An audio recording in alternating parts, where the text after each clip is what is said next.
এই প্রচণ্ড গরমে ঠান্ডা ঠান্ডা লস্যি খেতে কিন্তু খুব ভালো লাগে, আর সাথে যদি হয় ম্যাঙ্গো লস্যি তাহলে তো কোনো কথাই হবে না। আজ আমি খুব সহজেই বাড়িতেই বানিয়ে নিয়েছিলাম ম্যাঙ্গো লস্যি। সবার প্রথমে আমি এখানে নিয়ে নিয়েছিলাম 4টি পাকা ফ্রেশ আম। এরপরে আমগুলোকে খুব ভালো করে পরিষ্কার পানিতে ধুয়ে নিয়েছিলাম। এরপর একটি চাকুর সাহায্যে আমের খোসাটা ছাড়িয়ে আমগুলোকে ছোট ছোট কিউব করে কেটে নিতে হবে।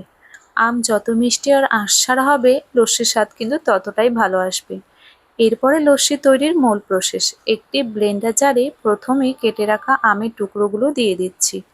এরপরে এতে দিচ্ছি স্বাদ মতো চিনি। আম কতটা মিষ্টি সেই বুঝে আপনারা চিনির পরিমাণটা ঠিক করে নেবেন। এবার দিচ্ছি এর মধ্যে বেশ খানিকটা ঘন টক দই।